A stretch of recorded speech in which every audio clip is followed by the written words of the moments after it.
Hi, everybody. Thank you for listening to another episode of Film Directing with Matt Macedo. I am your host. Y'all know my name. And then my guest today is a friend of the podcast, somebody who's been on multiple times, Dédalo. Yeah, so go ahead and please, yeah, introduce yourself and your background and say hi to all the folks that don't know who you are yet. Hello, everybody. My name is Dédalo Purificação, but feel free to think of me as D. That was a hard name to say, but yeah. So my background is in social services. That was my formal education, and informally, I've spent many, many years studying psychology and human behavior and all kinds of different humanistic things. Formerly, I worked as a behavioral technician, working with people on the autistic spectrum, as a residential counselor, working with youth and teenagers and young adults. Spent years working as a family support resources coordinator, developing programs and helping families from low income situations learn about relationship education. So basically, I was a social worker slash relationship education teacher for years, which was interesting, and moved on to work with different organizations doing consulting on self-harm, working with survivors of partnership violence and individual clients that had different needs like best practices and emotional growth techniques, things of that nature.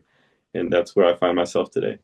Nice. And so we've been friends for, gosh, like over 10 years now, which is crazy to even think about. Time just flying by.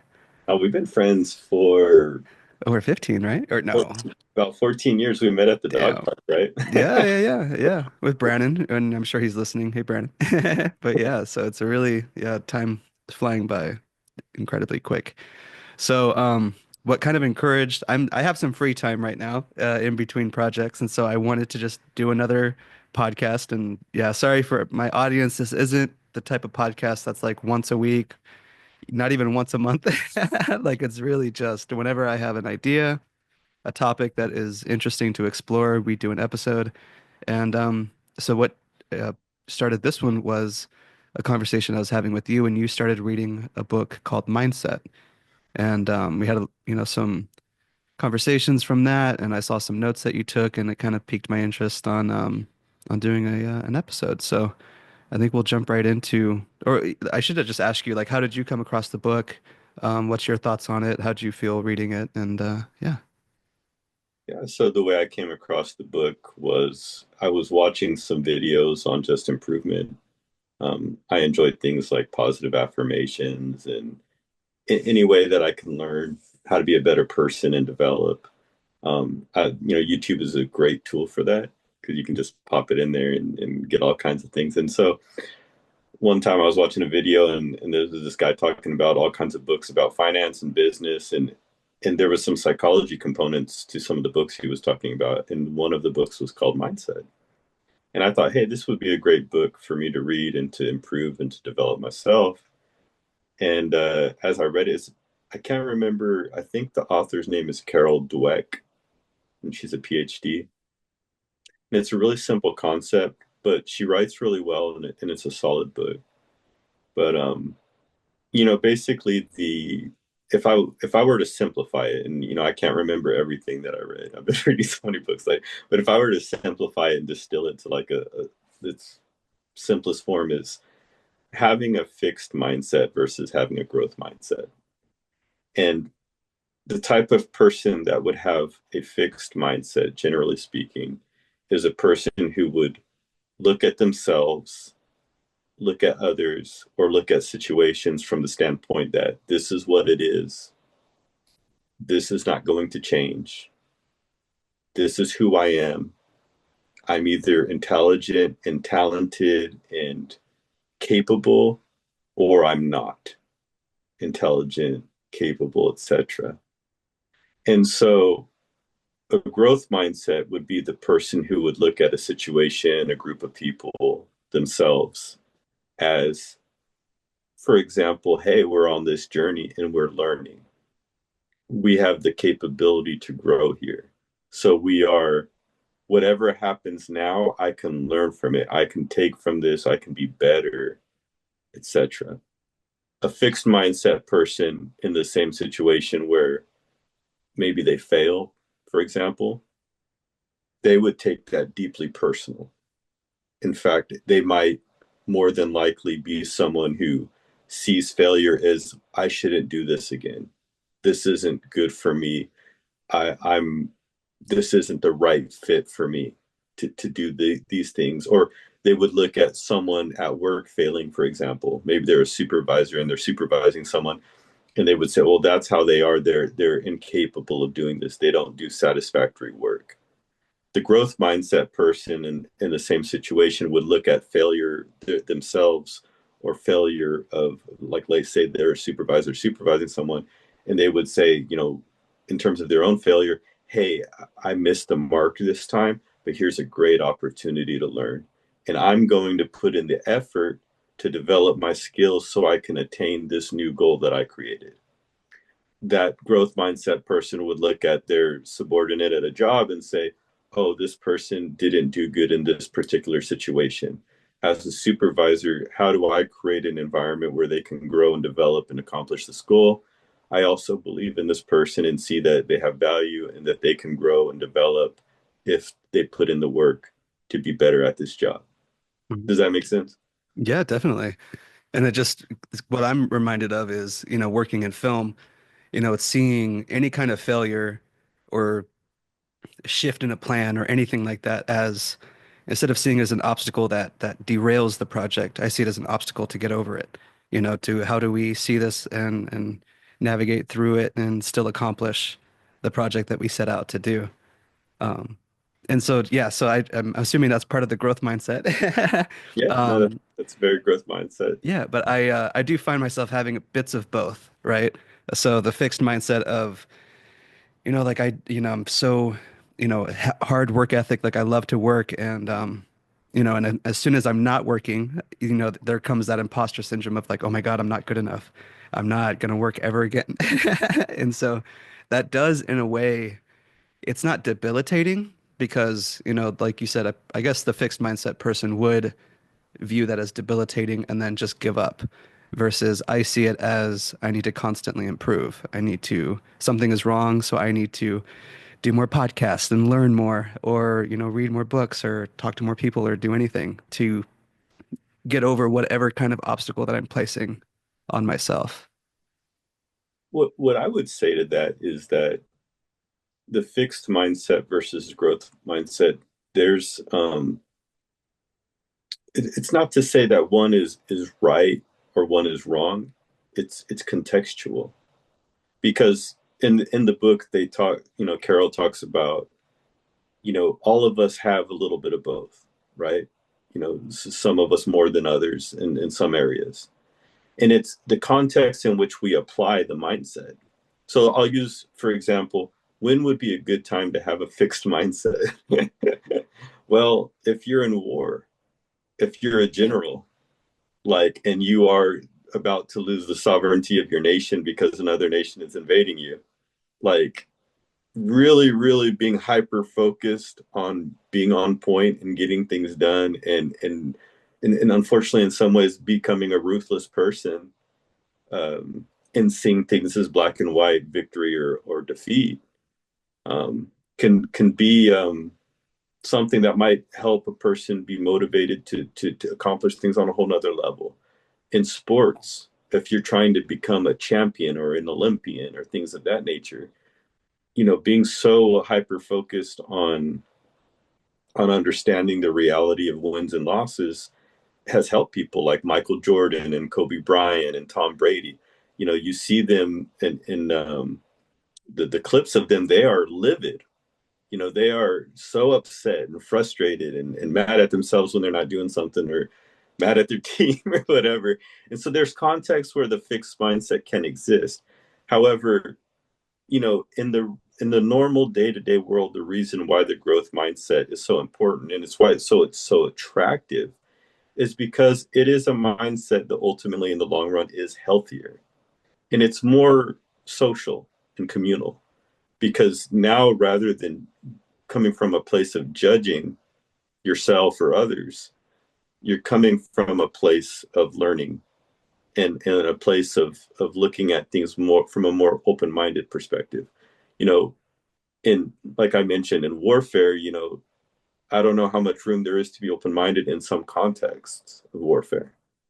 Um, Whereas when you're a director and you're working with a team and you are trying to understand an actor's maybe the way they learn their lines or the way that they take constructive criticism or things of that nature, you might say to yourself, well, from a growth mindset perspective, I have to walk that cognitive tightrope and really understand how each individual here takes criticism or encouragement or things of that nature.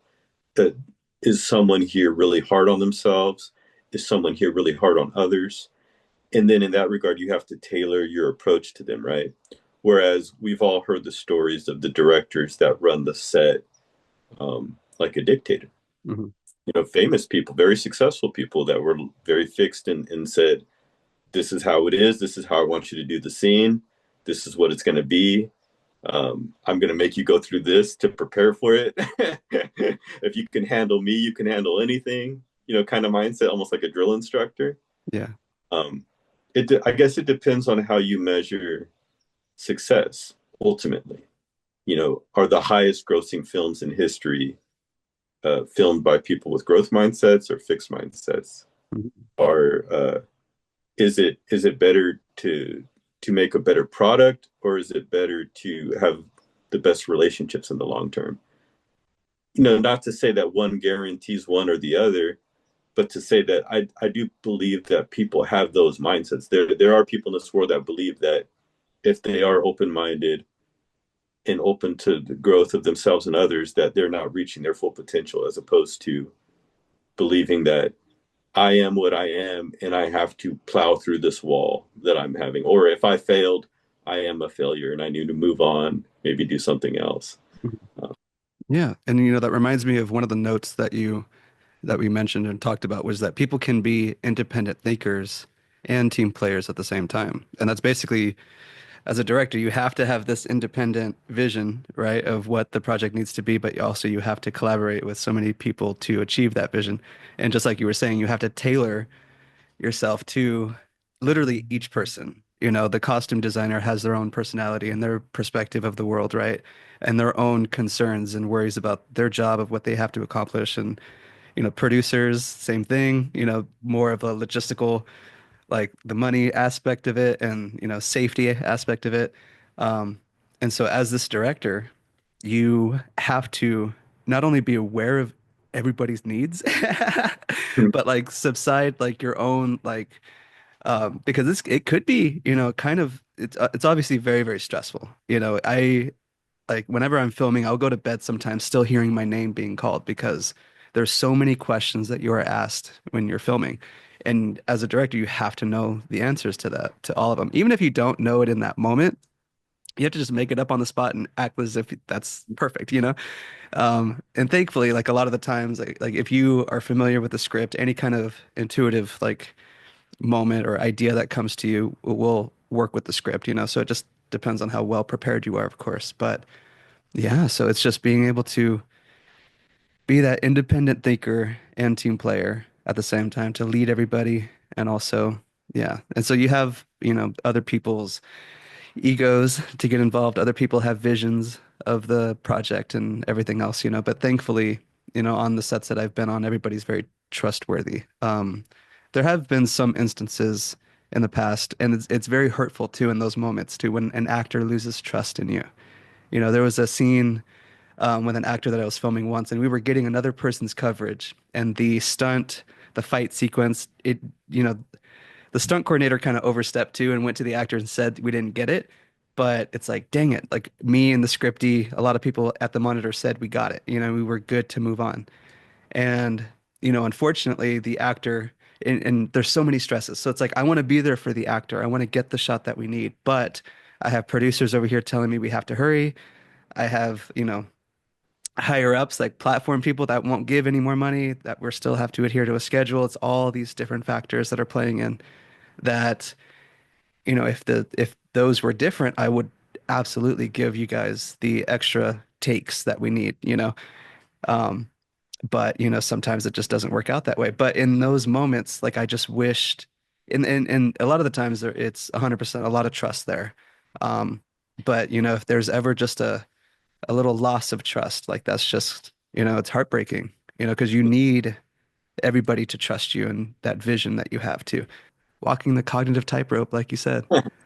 Well, and I think that hearing everything that you're saying right now, it speaks to, in the context of the films that you're creating at the moment, that there is limited amounts of time, very strict schedule. What you guys are doing is actually really incredible, in Yeah. terms of the vertical shorts and what you're doing there. So that would be an example where both mindsets have to work in concert. They have to work together, because you do have moments where, um, you have to be like, this is how it's going to be. This is how it is.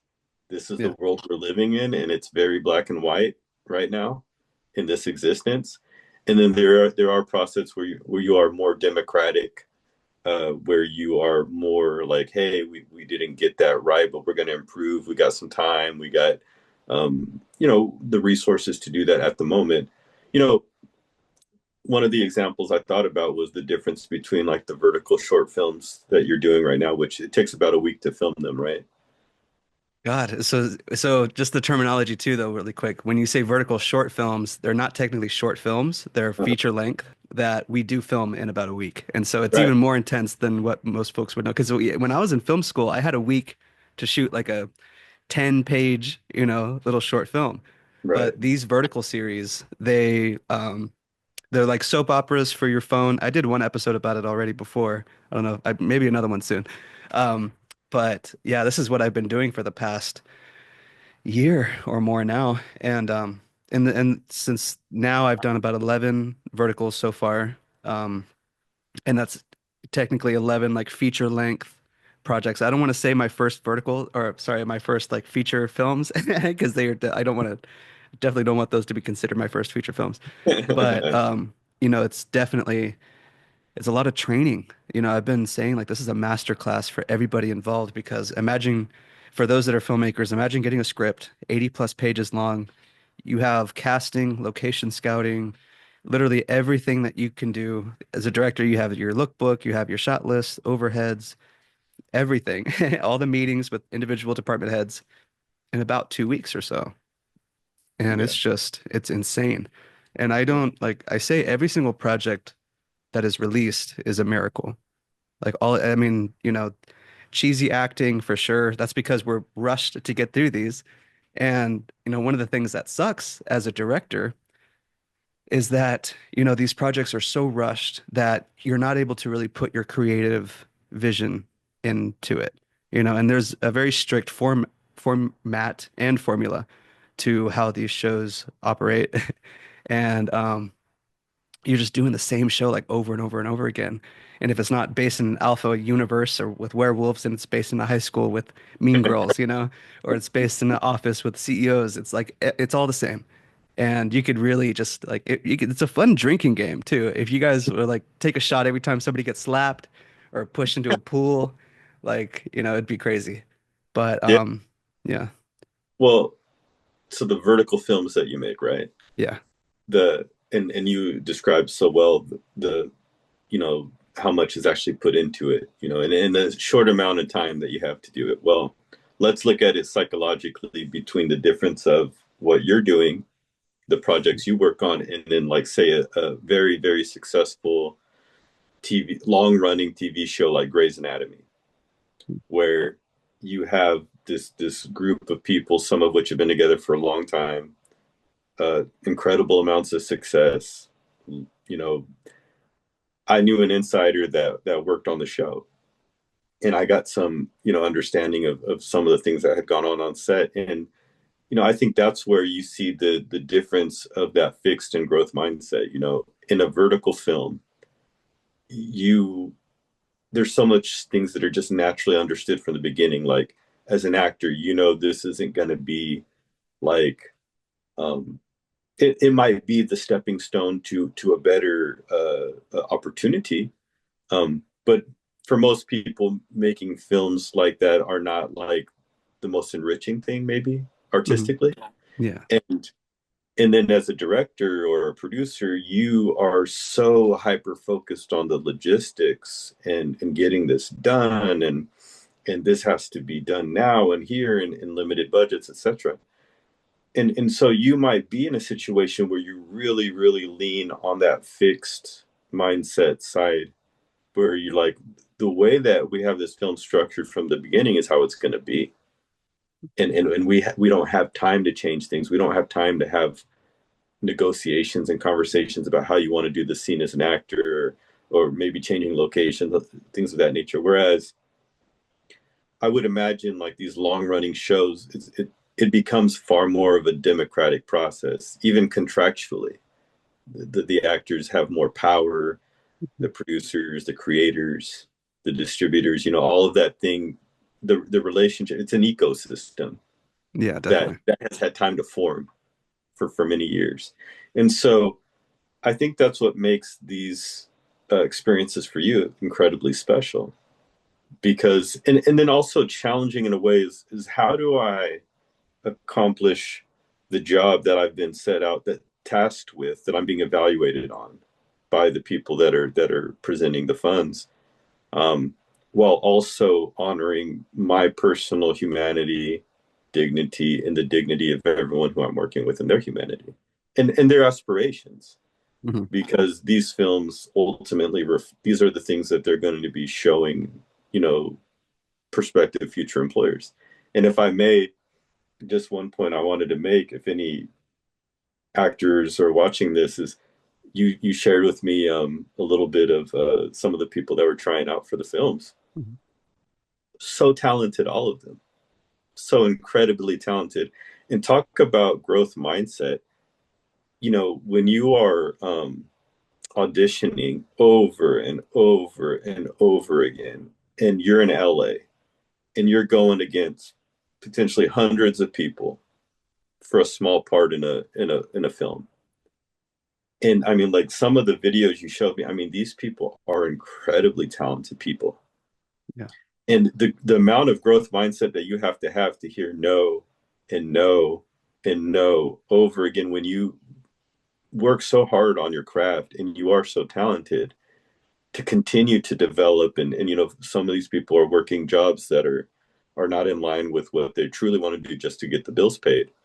I mean, I think that is a perfect example of the growth mindset. And I think you see that a lot in Hollywood, because people are very open minded, much more liberal in their thinking, and understanding of failure on a deeper level.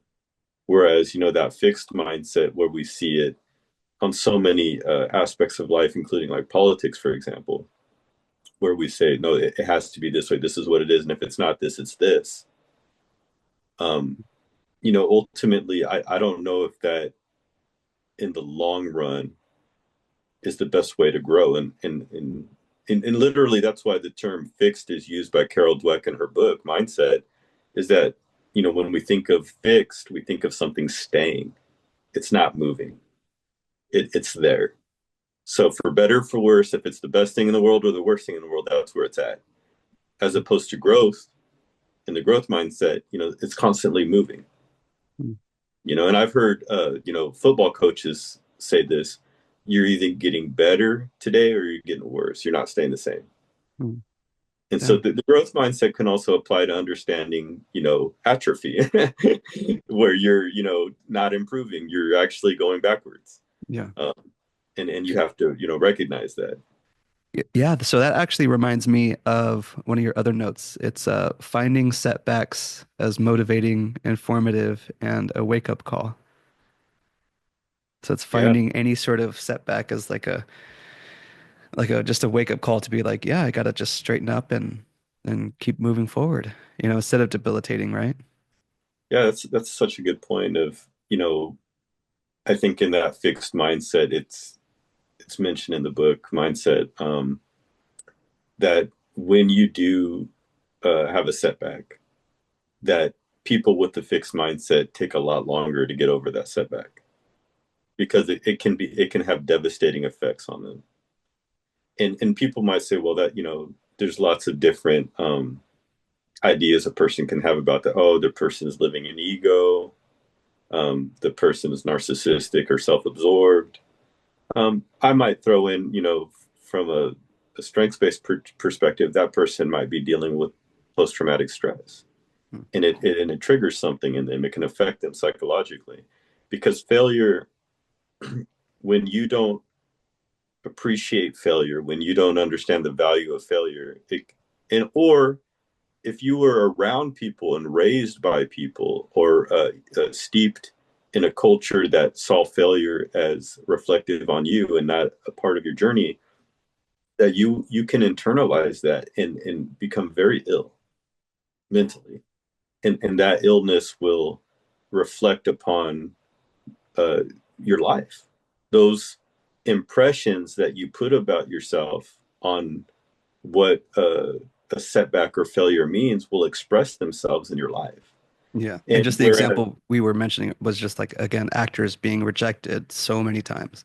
And so just the fact that they can keep going and get through it, even with, as directors too, we'll interview for gigs, I've been interviewed for jobs in Toronto and Turkey and like, and I haven't gone anywhere yet, so at the same time, that's like, there, I can't help but think like, damn, was I not good enough for that job? But at the same time, like, thank God it didn't work out timing wise because I wouldn't have been able to, go to a funeral or something, in the time that I would have been gone. So, you know, just being okay with the universe's timing and in being accepting that yeah you might submit for 100 projects and only one comes through, but yeah, what an incredible feeling when you do get that one. It's a yeah, validating feeling for sure. and I'll finish my point on the growth mindset, and then I'll go to your point about not being picked for jobs. Mm, Remind me if I forget to say that. But finishing up on the growth mindset, um, the person in the same scenario of setback and failure in the growth mindset, they're going to see that as an opportunity to be better. They're mhm, not going to see it as devastating. And that person may have been raised in a home where every failure was celebrated. I've heard mm, stories of business people who their parents gave them high fives every time they failed and said, "Hey, failure is good because this is how we learn. mm, This is how we improve." If you're into fitness and lifting weights, you do sets to failure. mm, And through your failure, you create these micro tears in your muscles that end up growing your muscles and improving your physiology and your health, right? So failure isn't a bad thing. It's how you look at failure. Now, to your point about interviews, right, and how someone could see um, that is a failure. Was I not good enough? How did I present myself, etc.? These people didn't choose me, therefore this defines me in some way, shape, or form. When I was in university, I had this great professor, and he never taught me a class, but he recruited me to go to the university, and he was the head of the master's program at the time when I was getting my bachelor's. His name's Ken Nakamura, and I loved Ken. And one time I was really insecure about something, and I was in his office, and he told me, he said, "You know what? In life, no matter who you are and what you do, a third of the people you meet will think that everything you do is wrong. mm, A third of the people you meet will be indifferent towards anything you do. You can find the cure to cancer. They're like, oh, that's great. Move on with their day. And then a third of the people will love you no matter what, mm, for better, for worse." And really, when it comes to jobs, and he told me this, is that it's a matter of preference. It's a matter of flavor. Have you ever met somebody that loves Reese's peanut butter cups, and that's their jam, is Reese's peanut butter cups? And then you meet someone like me who gags thinking about eating a Reese's peanut butter cup, right? yeah. Is the Reese's peanut butter cup good or bad? No, it's a matter of perspective. And that's the same with who you are in your career, in the context, and really that's why I say the term walking the cognitive tightrope, because you might be, as an actor, director, or any walk of life, seeking a position and someone just sees you in a light that reminds them of something they didn't like. They, you know, your facial features, the way your voice sounds, the way you dress, your hair. Um, you Hollywood is full of judgment. It is, and on purpose. It's set up that way because you're looking for a particular character to play a particular role. And so when it comes to actors particularly, they are incredibly judged.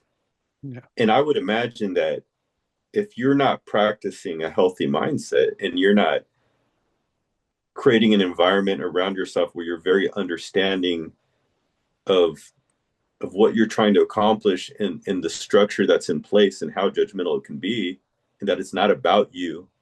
Mhm. Ultimately, it's not reflective of you. It's reflective of people's wants and preferences. But if you don't see that, you can go into a huge tailspin Yeah. because all of a sudden you might have this fixed idea that it's me and I'm not good enough and I shouldn't try and I got to get out of here, or I got to start doing substances, or I got to go into an avenue that isn't what my heart really wants me to be in, but I'm going to do this type of acting now, or I'm gonna be self-deprecating or what have you, and that's tough, right? Yeah. And it really reminds me of, because I I don't want to say I'm a nice guy. I try to be a nice guy, and if an actor is getting, if they were rejected for literally reasons that I wouldn't even know, right? Just preferences of the platform. Like they want a particular look. This person doesn't fit the look. Person, and maybe the platform will even say like, oh, they look too young, you know? And, I feel like I used to, I feel bad not responding to people any like now. And I used to feel like I was obligated to respond to folks. And so like if an actor reached out and they were like, hey, any updates on this, submission or anything, like I hate for them being in limbo. Like I would love for them to just have like a concrete answer, like it's not going to work out. Go ahead and focus on another, project or whatever. Um, but you have to be so gentle with that feedback. And I learned that because like like some people don't handle that well, If I tell this actor, it's like, oh, I'm sorry, man, the platform thought that you look too young. I'll see a story a few days later of the guy in the gym posting like, guess fucking Hollywood thinks I'm too young. And I'm like, damn it, why did I say anything? And I was trying to be this fucking nice guy. And so people can take it in all different sorts of ways. So that's why at a certain point, it's like, I just can't even respond, you know? Yeah. So it's just, yeah. Well, I would say, like, to that, I would say, and obviously in the workplace is a whole different animal because nowadays you can get in trouble over lots of things, or a lot of conflict can happen over nothing, as we all know. Mhm. But what I would say is, to that is, really ultimately the only thing we can control is ourselves. Yeah. It is truly the only thing we can control in life. And so it's really, really difficult to live a life. It's very cumbersome to have to worry about what everyone else thinks about what we say and what we do. Mhm. I think the best work that we can do as a people, and the work that I've done on myself on my mental health journey to try to be better at, is really making the processes by which we communicate, the ways in which we think, healthier. Because if we can be authentic in ourselves but have our own personal constitution that's built on being a moral, kind, loving, considerate person, then our criticisms, our the things that we say to others, the critiques, the tough conversations that we naturally have to have in life, Mhm. they come off better. And if we can live within our constitution and within our rule set that is built in a healthy and strengths based harm reduction growth mindset type of way, then more often than not we're going to be doing things well. And at the end of the day, however that person takes it and what they do with that information or those words that we say, Mhm. is reflective probably of their mindset and their mental health journey. Mhm. You know? So you might look at someone, for example, and say, you know, forgive me for this example because I don't want to sound sexist. You know, I'm not trying to go into this avenue, but you know, you might look at someone and say, "Hey, you look great today." Well, You thank you. know, you look great today. Yeah, you do. and and depending on the context in which you say that, someone might take offense to that. Mhm. You know, not in maybe someone might say, "Hey, are you flirting with me?" Or someone might say, "Do I look great today as opposed to yesterday when I didn't look great? Like what did I not look great before?" Someone might say, "I don't like the idea of you even talking about my looks." Mhm. You know, and so depending on what your intention was in saying that, even something much simpler than that, like you know, a lot of people are struggling nowadays. Asking someone, "Hey, how are you doing?" Mhm. You know, that can really irk some people sometimes because they don't want to talk about how they're doing.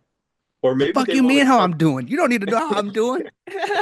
Yeah, or they yeah. want to talk too much about how they're doing. And now Mhm. they're, you know, too much information and oversharing, or now it's a big, you know, negative thing or what have you, or who knows. Mhm. But at the end of the day, if your intention is pure, if your intention is from a place of kindness, if your intention is within the realms of your personal constitution, which I encourage everyone to do. I'm in the process of making my own. Create a living, breathing document on paper, on your phone notes, etc., that talks about your principles in life and understand it as being amendable, something that you can change, right? It doesn't Mhm. have to be fixed, but something, ways that you want to live, ways that you want to communicate, ways that you want to earn money or develop your life or grow yourself. And but if you're living within that and it's healthy, you know, you shouldn't worry about what everyone else thinks because some people will criticize us for not doing enough, for not Mhm. saying enough. You know, in your position as a director, you know, you might be criticized for doing too much and saying too much, and you might be criticized as like, man, he lost control of the set. He's not doing enough. Mhm. You know, Yeah. and so at the end of the day, the people we surround ourselves with and the ecosystem in which we exist, you know, a lot of that is out of our control. Mhm. And so we can create our own ecosystem within our own conscious actions, and we can think of ourselves and others in the reality, the universe that we create. However, we can't take that and put that on others. And the perfect example of this is the relationship between parents and children. Mhm. You know, parents, the normal parental household, you know, you got your kid for 18 years. You had 18 years where that person was a child and you had time to develop them and to integrate thought processes and culture and you know develop their personal constitution. And how many times do we see in life major conflicts between parents and their children? Yeah. You know, it's very natural. And you know you know historical, you know, you see it a lot in Greek mythology, you know, things of that nature. So um you know it's to really speak to the point of the faster that we understand that we're only in control of ourselves and not in control of others, Mhm. uh, the more peace it gives us, but I think also the more compassion it gives us for others. And in living in that growth mindset, that strength based harm reduction growth mindset, um, I think it also gives us the opportunity to be more present for others because we know we can't control them, Mhm. because we know we can't control their outcomes, because it's ultimately what they're going to do, how they're going to see things, and so on and so forth. And, you know, we can talk too a little bit about boundaries at some point because yes, it's nice to talk about mindsets and hey, I'm going to be really nice to this person and or I'm going to be really understanding and considerate. But boundaries also have their place as well, particularly on set, right? Oh yeah, definitely. And I'm very mindful of boundaries in particular too when it comes to intimacy scenes, because that's of course like major boundaries there. And thankfully on every project that I've done, I've always had an intimacy coordinator. And some projects, unfortunately very, very rushed, like we mentioned earlier. And like on a recent project, I wasn't able to have like that pre-production meeting with an intimacy coordinator for them to, because I mean, just for those that haven't worked with an intimacy coordinator before, it's like a stunt coordinator, but for all the sex scenes, or kissing scenes or anything of that nature, any sort of intimacy. It doesn't have to just be like romance intimacy also. It could be like any sort of like intense abuse scene that a child goes through or something, any kind of just anything that could be like traumatizing for anybody to go through. And thankfully I've always had an intimacy coordinator on set, but part of the process in pre-production would be going over the script with them, going over like the vision of what I see. Because I mean, how awkward if I were to be on set and be like, all right, you guys kiss for 5, 6 seconds, and then dude, the hand goes here, and like, I don't want to be that, you know what I mean? I'm here to like guide you guys a little bit, and then the shots and everything else, and then we're good to move on. But the specifics of where hands go and all that type of stuff, an intimacy coordinator would go through. And so that's the conversation that I have with them. How long is the kissing? Does hands go up the shoulder, down the shoulder, start it on the waist, go down the knee, like all of those specifics we go over. If it's if we have the time, we go through it in pre-production. Usually, we have to go through it on set, like 20 minutes or so before we're actually filming it. But the process would be going over that, having the actor look through that as well, and having like the intimacy coordinator would be the middleman. So like I wouldn't be there with the actor and the intimacy coordinator to find out what the actor's boundaries are. That's all on the IC, and the IC would relate to me. Like we've had some like male actors that don't want like chest touched or anything of that nature. So specific boundaries like that, and we would accommodate them, of course, to those. But yeah, in terms of other boundaries, what else would you say? Because I mean, I think Well, of like literal boundaries in terms of intimacy, but like what other boundaries would you say? well, not so much maybe what other boundaries, because boundaries are boundaries, but what I would say is, you brought up the intimacy coordinator. Every boundary ultimately has to have a gate to be healthy. You have to have a place where you can meet and have the discourse and let things out and bring things in. And that's where the intimacy coordinator comes in, right? Mm-hmm. Because they are kind of, in a sense, the gatekeeper of the collective's boundaries. They've got to go there and explore. Well, what are you comfortable with? What can we do here? What is the limits? And what happens if we get close to those limits? Because someone might have a limit and say, well, this is as far as I go, but it's a limit to what? Mm-hmm. Trauma? Because we don't want to traumatize you. And we don't even want to get you close to being traumatized. Yeah. So understanding how to even set boundaries and what is a real boundary is really important. Mm-hmm. And so having that intimacy coordinator on set, having people on set with really healthy psychological mindsets helps a lot because this might be a perfect opportunity to go into that item I was talking to you about, where I talked about the 4 different personality types. So I used to work in shelter and in long-term living situation settings, and so you would bring all these people together, uh, generally people that were dealing with some form of trauma, to live together in a long-term shelter. And over the years, I've kind of come up with this idea of these 4 personality types, which is, I'll Before I start. forget, before I forget, that does sound like a badass reality show, but but anyway, pick that shit up. So the first personality type would be what I would call the boundary breaker. This is like the habitual line stepper, the person who is fiercely independent and has a strong sense of personal justice and like, hey, I'm right. They probably have a fixed mindset because they're not really interested in what you think or what the rules are. So they're the person maybe on set that's going to ad lib no matter what you tell them to do Mm. in some way, shape, or form. And if you tell them specifically, it's got to be this way, but they're still taking the liberties. They're still breaking the boundaries. Mhm. You know, maybe they're the person who is critiquing everyone else, even though there's a rule on set that, you know, the director is the one who talks to the actors or what have you after the scene. You know, this is the person that has a very strong sense that they're right, that they're above the rules. And in life, some of those people have led to great innovation and change, but it depends on the context, right? You can be a boundary breaker and be a hero in one context, and in another context, you could be a boundary breaker and destroy the whole team. Just depends on context, right?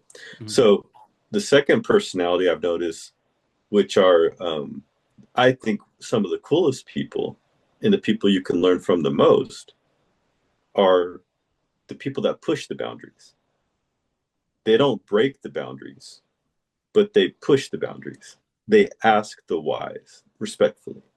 They Right. come to the table and say, hey, you know, you've set this boundary. We're here. But what if we look at it this way?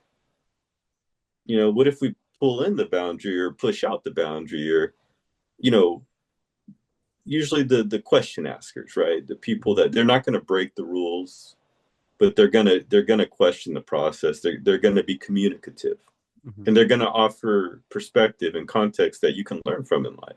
Yeah. You know, we all know those people. The third type of personality is depending, you know, maybe on set, this is the perfect person, is the person that they're really just focused on getting the job done. Mm. They don't want to have problems with nobody. They understand what they signed up for.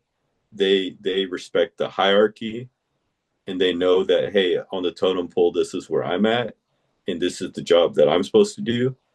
So I'm no nonsense. I'm here about business, and I'm going to get the work done. You know, Yeah, definitely. and you know, they aren't asking questions. They aren't pushing boundaries. They aren't breaking boundaries. They're just there because they have accepted their role, Mhm. and this is what it is. And then the last personalities, which are the ones that are probably the you know, you have to be considerate of, and you know, I'd love to hear your perspective on this personality type, is the person that goes with the flow, but it's almost like they're terrified of everything, including themselves. They're the ones who you might ask them for feedback, and they're just struggling with their confidence to even give you that. They will not break the rules, they will not push the boundaries, but maybe they are also not able to reach their full potential because of their insecurities. Or maybe they're what we would call the go alongs, that someone might have a really bad idea and they might disagree with it, but they're just going to go along because it's too risky to have my opinion. It's too risky to say my piece, right? And so in my life, in the context of work and you know, practice of you know, working with people and living situations and personal life, things of that nature, that's sports teams, etc. Like, that's what those four personality types I've found to be very prevalent. Mm. And yeah, I mean, each time you would name them off, I'd be like, oh, I could recognize that in this person on set. Oh, I could recognize this one. Um, you know, some of a mixture in multiple people, you know, and yeah. So I mean, And so tying that all in with boundaries, you know, you not only are, see, we think of boundaries as like, hey, I set a boundary, and here it is, it's black and white. mhm. But there's also some nuance to setting a boundary, because who are you setting a boundary with? Yeah, Are you setting boundary with the person who's more meek on the spectrum, who doesn't want to cause any problems? Are you setting boundaries with the person who breaks all the rules and doesn't really care and sees your boundary as an affront to their independence? mhm. Or are you setting boundaries with the person who's pushing the limits, or just wants to get the job done and says, okay, that's fine? Yeah, You know, it's not just the boundary, you also have to have understand who are you setting the boundary with, and that's where walking the cognitive tightrope comes in, because I think ultimately for a healthier life, one might argue that, hey, it's my boundary. Who cares what kind of personality they have, right? Sure. I'm going to dictate my boundary to the people, and they need to respect that, and that's fair. That's fine. But what I'm offering is, if we can reach a higher form of self, is to say, yes, I do need to have my boundaries, and they need to be respected and honored within reason. At the same time, me understanding who I'm setting boundaries with and their personality type makes me more educated, takes me to a higher level as a person. Yeah. And I would And say that is the self that you need. That's the part of you that you need to be a good director. You need to be able to work with all these different personality types. right, and I would say, if it's hard for you to lead others, if it's hard for you to get into a position where you can lead a system, even if it's just a computer system, but like how hard is it to lead yourself? Mhm.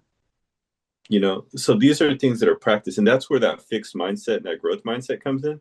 Because if you tell yourself, I'm not a leader, I'm not someone who can have an opinion, that I shouldn't speak up for myself, I shouldn't do this, I shouldn't that, you're creating this reality where you're weakening yourself. And I often talk to people psychologically about the concept of footprints. Mm. So, in relationships particularly, like, some people have bigger footprints than others. So if you think of each individual person as space, like, let's think of them on set as like equal space, right? Mhm. So each person is 1 foot by 1 square foot of space. Well, if one person doesn't take up all their space, guess what? The person with the more dominant personality, maybe the boundary breaker or the boundary pusher, is going to take up that space. You're not using it. I'll go into your space. And that gives me more equity on set to speak my mind, and do what I'm, whatever it is that I'm doing. And then next thing you have 30 people on set, and some people have 1 square inch of space, and some people have 15 square feet of space. That reminds me of a situation that happened on my most recent set. And, definitely as you're talking about, I'm just like having fucking flashbacks to this situation. The guy, older guy, like maybe like late 50s or so, definitely a boundary pusher. Definitely making like inappropriate comments to the actors. Um, like trying to get me to like direct another project for him, but like, just kind of craziness, kind of just like overstepping and yeah.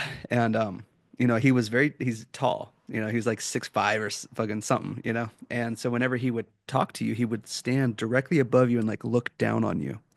And I was just getting just some bad vibes on the last or his last day of set, I'll say. And, we've already filmed like he's a minor role, but we already filmed like some scenes with him before, some after that happened in the story, And, so one morning we, were filming with him and I can just tell just by looking at some of my other actors, like their faces, just while they're interacting with him. And I'm like, okay, I'm not the only one here, So I go to one of my lead actors and I ask him, I'm like, hey, is he making you uncomfortable too? And he was like, yeah, dude. Like he would share with me like kind of the inappropriate comments that he would make, so on and so forth. And then my lead actress came up to me and she was, trying to not make a big deal out of it.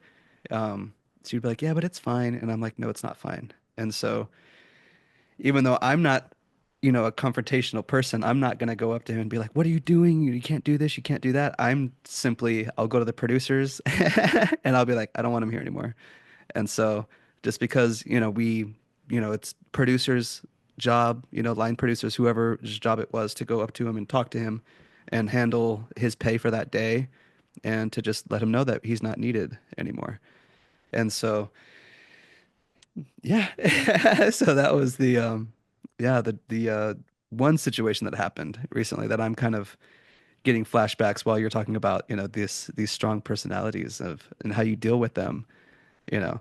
And sometimes like, he started taking up a lot of space like you were describing. And at a certain point, I'm like, okay, that's not gonna work anymore. We don't have the time, we don't have the budget, we don't have, and it's not just that. Like I care about, crazy enough, I care about other people, which is a rarity in fucking Hollywood now. But, just the fact that he is saying inappropriate comments or making anybody else feel uncomfortable, I didn't care that I was uncomfortable by him. But as soon as I was aware that he was making my actors feel uncomfortable, that's when I'm like, okay, it's stopping now. And Yeah. and to tie that into boundaries, one of the great challenges for me when you're talking about, so for example, I've mentioned a few times harm reduction, strengths based when I'm talking about mindset, right? So in the ideal world, all of us are able to set boundaries, but timing is also important Mm-hmm. because if I have someone who's bothering me or they're crossing lines with me and I'm choosing to ignore it, that's, for a lot of us that's common, right? We try to ignore when someone's annoying us or being bothersome or what have you. Yeah, it You don't see very often someone quickly correct someone. sure. Usually it's behind the scenes. Someone says, hey, this person's such and such. We might even judge them, for example. Hmm. But my point is, particularly in the workplace, if we allow it to continue, the person who is breaking the boundaries, there's a reality in which they might be thinking that they're not doing anything wrong. Even though they're breaking boundaries, even though they're being rude or inconsiderate or have an attitude problem, whatever it might be, they might not understand that. Hmm. And it's incumbent upon the leaders and us as people to set those boundaries early. Because what often happens when we wait to set boundaries in relationships or in the workplace is that our reaction to them is far harsher than it would have been in the beginning. 100%. Yeah. Now we're talking about you got to get out of here. You can't Yeah. even be around us, right? Yeah. And I'm not criticizing what you guys did. There's a time and place for everything in life, but almost everything. But uh in regards to that, that would be the advice I would give. If I was consulting, and when I give advice, I'm talking to myself too, because I've had to grow in life. I've had to learn from my mistakes. But, you know, we owe it to ourselves and also to others to share, to connect. And of course, there's the implication that, hey, we're in a professional setting. You might have known of the rules already. We cannot tolerate much of this at all. And that all has its place as well. But that would be in what I would call front loading, right? Hmm. You're onboarding someone and you're saying, um, these are the expectations, and we really cannot tolerate anything outside of this. I'll give you a quick example that applies to even children. When I used to teach the relationship classes, we would talk about how to create an environment that ultimately leads to less conflict, right? Um, I have the quote that I came up with many years ago: in the absence of communication, everything is left to interpretation. Hmm. So let's take the example. Let's just say we're roommates, right? And you say, hey, D, the kitchen's kind of dirty and it's your turn on the chore list to clean the kitchen, right? And you say, or let me take a better example. This will be I'm like, I already know you don't do dishes, bitch. Yeah. let's do it better. Let's say you have a child. Let's say you have a teenage child Hmm. and you tell the teenage child, hey, go clean the kitchen, right? Hmm. For most people, that's pretty cut and dry and simple, right? Go clean the kitchen. So your teenager goes in the kitchen and they clean relative to however they perceive your expectation of what clean is, or whatever they perceive their own expectation of what clean is, right?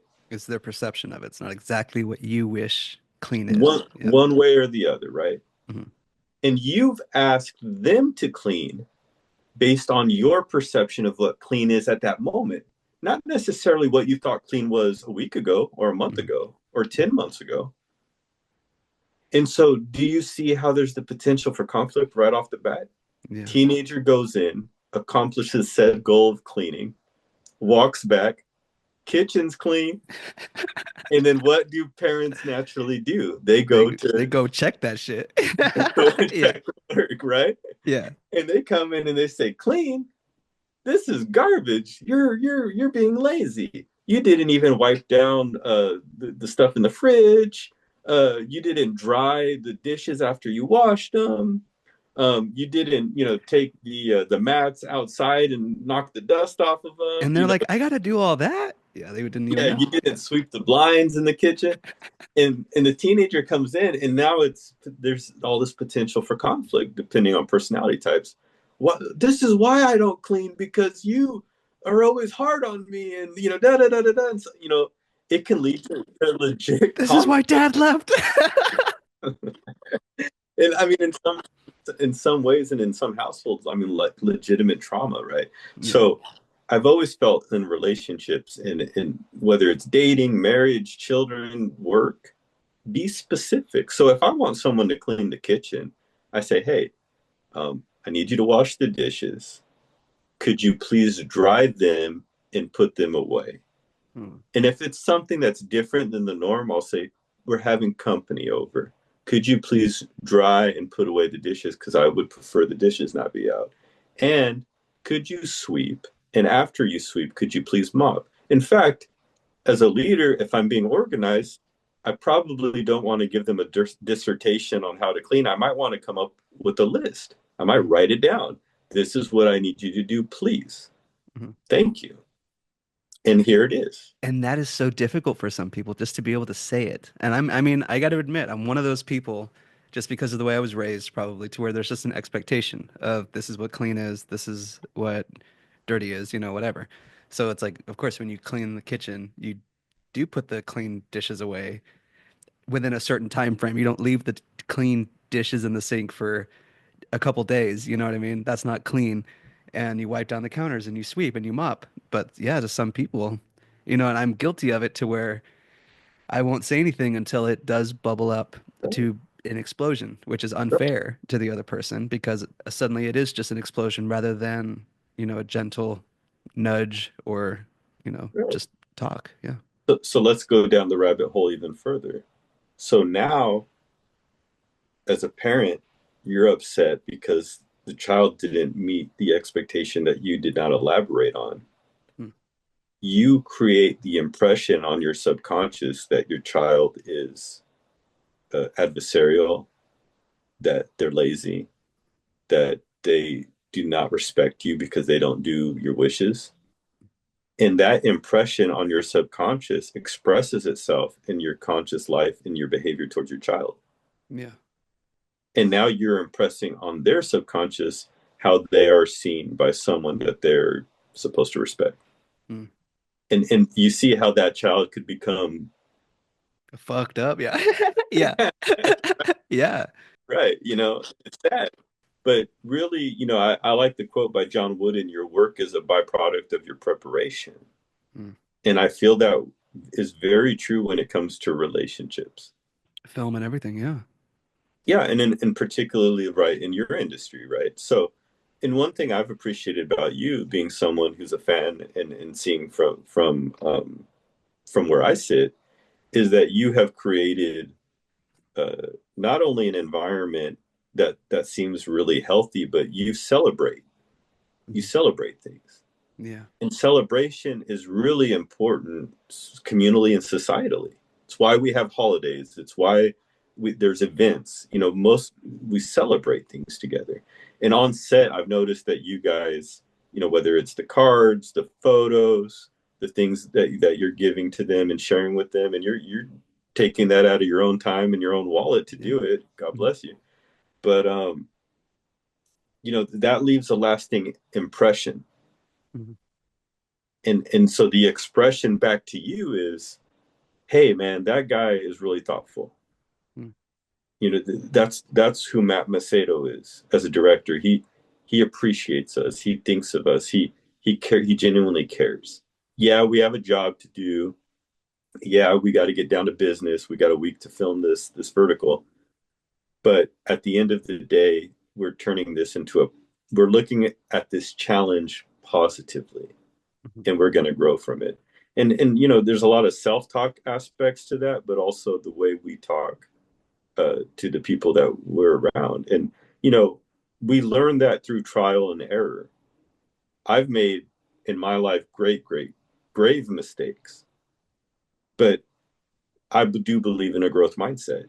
And I say to myself, no matter the mistake I've made, how can I be better than I was yesterday? Mhm. And unfortunately, in life, we come across people in our lives, you know, usually when we're younger, that we've made mistakes or we've taken liberties or we've done things, you know, smaller or egregious, and we've affected them, and that paints the picture of how they see us forever. But that shouldn't stop us from trying to be better. So you know that guy that's on the that had to get taken off the set, Mhm. he could become the next Dr. Phil. God, that would suck. I'm like, hey, remember me? Nah. Yeah. But really, like, you know, that guy that we look at and we're like, man, like he was a pill to deal with, and we all had to get rid of him. We had to come off set. Well, if he works hard enough and if he creates the right mindset and just develops, um, he could be the person that everyone looks up to. Mhm. And so that's, you know, I used to work with offenders, you know, criminals in so many different contexts, and I've always believed in applying that growth mindset. Mhm. In fact, I remember one time, not that the person was a criminal, but they were in juvenile. I was working with teenagers, and it was juvenile hall, I think it was probation and stuff like that. It was a 14-year-old boy, and he had a kid. Damn. And when he told me he had a kid, I stopped dead in my tracks, and I was like, "Well, I don't have kids.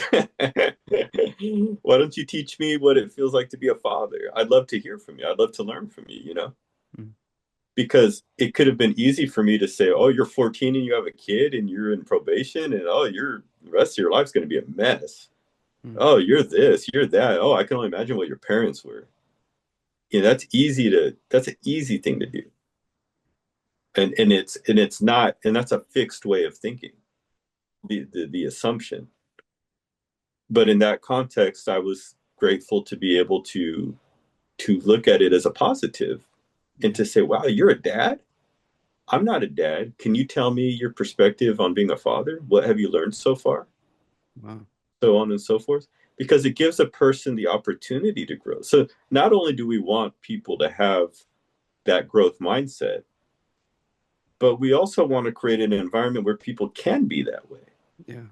And it's hard to be a growth centered person if people are judging you or putting you down or what have you. Now, Mhm. obviously, like we discussed earlier, on set is different. You got a week to film.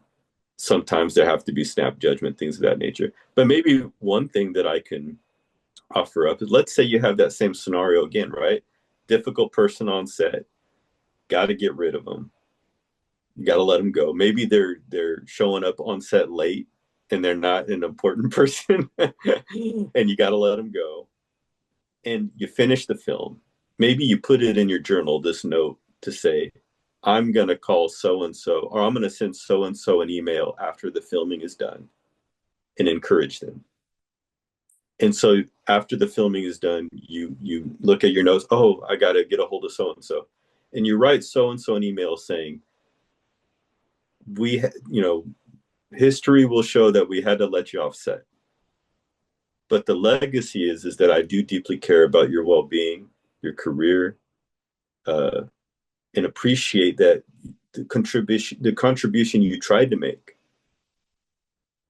and see the value of you as a person, and want you to know that, you know, I wish you very well, and that, you know, maybe even invite them to respond an email and keep some sort of correspondence. That olive branch in and of itself can change someone's life. Yeah. It can change someone's life. Just the fact of, you're that fork in the road, right? Of you could say this or say this to that teen dad, I'm like, damn, like you could have, it really is a life-changing moment. for someone just to whatever you could say. And you know that whole saying, sticks and stones break my bones, but words will never hurt me. Fuck, no, they do. They build life and they could tear you down as well, like, you know. But that's And powerful. in the fixed mindset, we see people as dangerous who make mistakes, and therefore we want to avoid them. You've ever heard of the term like good vibes only? Hmm. You know, we see a person who makes mistakes or is not ideal to us as a danger, and therefore we avoid people that give off those same vibes, right? Whereas in the growth mindset, you see those people as they're on a part of their journey. Maybe there's someone undesirable for you to spend time with, but in the time that you do spend with them, even if you need to have boundaries and you do not communicate a lot, that you offer some modicum of encouragement and positivity towards them. Hmm. Even if it's literally in a prayer or an affirmation or wishing them well in your own mind. Yeah. You know, this is how we develop as people. This is how we grow. You know, I learned forgiveness doesn't mean that there has to be reconciliation. We have this idea that to forgive, I'm giving you a lot of good videos. I You're going to make a know. million It's videos. fucking so good. We're going to blow me up? No. Yeah, I know. Yeah, let's But hope. forgiveness does not have to be reconciliation. We have this notion that when we forgive someone that we have to see each other, we have to be good, we have to communicate, we have to hang out, you know, we have to be connected, friends on Facebook, you know, Instagram, whatever. But the way I see forgiveness now, after having studied, is I can forgive you and hope that you forgive me, but that doesn't mean we're reconciled. And that's okay. We don't have to be friends. We don't have to be buddies. We don't have to see each other or go to the same events or connect on a different level because forgiveness exists. We might have been best friends and now we're acquaintances. But forgiveness is the most important piece. Because if you understand that you don't have to reconcile with someone that you forgive, then you relieve yourself of the burden of carrying resentment and anger and frustration towards them. Because we have that notion that, oh, for me to forgive you, I got to see you, I got to hang out with you, I got to smile around you, I got to this, I got to that. No, it doesn't have to be that way. You know, you can have someone be very unprofessional on set, make a horrible mistake, reach out to them, forgive them within yourselves, and encourage them in the email and wish them well, and never see them again for the rest of your life. There's no has to be this way kind of deal, if that makes sense. Yeah, totally. Yeah, man, you're dropping knowledge. You're dropping some golden bits. Um, Something that one of your notes was that I would love to talk about because we were talking about parents and their children and stuff. If parents want to give their children a gift, the best thing they can do is teach them, their children, to love challenges, to be intrigued by mistakes, to enjoy the effort, and to seek new strategies and keep on learning. So I Yeah. thought that was pretty powerful. Yeah. And so, I mean, as you know, my childhood, you know, for the folks that don't know, I kind of grew up in a split household. My mom worked a lot, so I was alone a lot of the time. And then I would visit my dad on the weekends, and that would be like the fun time. You know, we would rent movies and go out go-kart riding, shoot guns, and all that kind of stuff. And yeah, so I mean, I was alone a lot of the time. And so I kind of have, you know, like my own like issues of rejection and feeling, you know, abandonment issues or whatever, you know, like I can go on. That could be its own episode, you know. Um, but in terms of like quality like lessons that I was taught by my parents, you know, I mean, I think it's better to show your kids rather than trying to teach them by talking to them about certain things, you know, Right. like showing like my parents showed me their hard work ethic, you know, and that's what I really got from them is very, very strong dedicated work ethic from both of them. I got my dad's stumbling of words and shit, you know. Um, yeah, but and my mom's, you know, very strict, you know, cleaning habits. But yeah, other than that, you know, it would be great to kind of dive into how parents can really set up their kids for success. And I know like there's a lot of pressure on that too, right? Like there's like it's not gonna ever be perfect. you'll always probably have conflict with your kids. Like it's a universal thing, you know? So, yeah, that'd be kind of interesting to talk about. I was talking to a parent recently that was dealing with some conflicts, like holistically in their life, like all kinds of stuff's going on. And I was trying to encourage this person. And, one of the important aspects that I talked about is that kids will sometimes they will act like they're not noticing as a survival technique, but everything you're doing as a parent around your child is an imprint, you're imprinting on them a form of reality or a mindset or what have you. And it's not to say that that means your kid's going to be turned into this, but more than likely that it's going to affect them in some way, shape, or form. And it's going to be part of their journey of having to overcome that hump, that hill, or that mountain, depending on how bad it is or how they interpret it. And so it's really, really important for parents to exhibit healthy behaviors in front of their children. You use the word actions, right? Mhm. Uh, some kids live with adults around that are the do as I say, not as I do type. And those parents are well intentioned to say, hey, I don't do it, but you bet I do this, but you better not Mhm. because I want a better life for you. But I smoke or I do drugs or I drink or I cuss or I hit or whatever. Mhm. But the reality of the situation is more often than not, kids will do what you do. They will act the way you act. If you are a do as I say, not as I do, your child will more than likely be a do as I say, not as I do. Mhm. And that has a tremendous effect. I've called it before generational curses. Mhm. And I won't go down the rabbit hole of my childhood, but I had a very beautiful, beautiful childhood that was also extremely destructive. You can have both. And ultimately, as you grow older and become an adult, you have to learn how to take accountability even for your childhood because now you're older and in your life and uh, how it's unfolded. Um, although what although it may have been affected by the things you experienced at a young age, ultimately you have freedom of choice now as an adult and have to accept accountability for that. And sometimes you even have to mourn your experiences and grieve and move on from that. Yeah. Um, Well, but even with that, even protect that younger kid, right? Like just not just mourning what happened to them, but even the opposite in terms of healing that inner child, right? Giving that inner child what you wish you would have had.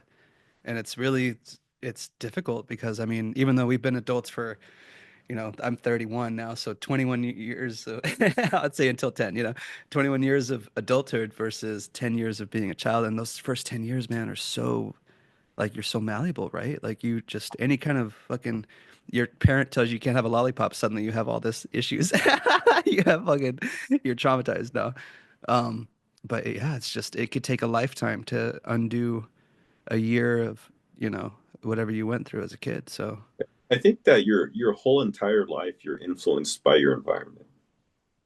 But the difference with being a child, particularly that 0 to 5 age, that preschool and you know toddler age, you cannot really defend yourself.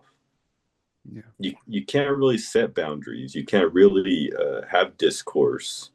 Um, so those years are really really effective on laying the foundation of how you think and who you are and what scares you, what intimidates you, what you believe in, how you believe in yourself, how you trust and believe in others. Um, and so that foundation you're building off of that into your preteens and teens and or early adulthood, right? And so by the time you become an adult, uh, you know, folks may look at you and go, okay, here's the time to launch. But depending on your upbringing, that can have a tremendous effect. Now, it's not ultimately an excuse that we want to walk around with. It's very popular nowadays to to say, hey, you know, to criticize people that have quote unquote a victim mindset. Mhm. What I would say to that is that shaming people, you cannot shame people to greatness. Yeah. So, you know, if an adult is coming to you and saying, I'm suffering, I'm struggling, I'm dealing with this, like, yeah, like maybe they do have a victim mindset. Maybe their upbringing has affected them. Um, Maybe they aren't doing enough, or there's all potential types of valid reasonings to see why someone is where they're at in life. However, uh, just like we talked about with being a director or a leader, leadership isn't just pointing out someone's flaws. Leadership is being able to help someone understand either how they can get better from that, how they can develop, you know, better habits or qualities, or pointing them in the right direction to where they can get that support and that help if you're not able to do it or have the endurance to do it with them. And you know, that's something that for me, I've had tremendously beautiful experiences and tremendously hard experiences as an adult, but I've never ever that I can remember looked at a person that's suffering and said, you know, uh, this is all your fault. Um, your mindset is this and this and that, and not um, been willing to help them either find the help, or if I'm able to provide some form of help them myself. And yes, I have a background in psychology and social services, human development, things of that nature. So I'm probably more equipped to be at the very least supportive emotionally towards someone.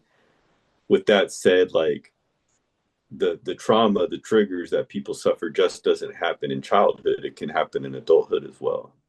And so, as we talked about with just how you have the ecosystem of a set when you're filming, um, think of it this way: like, let's just throw out a scenario where maybe someone grew up and they don't respect boundaries because they were raised by people that didn't respect boundaries, and they went through a lot of. There's a lot of people that are in Hollywood that have had really tough childhoods.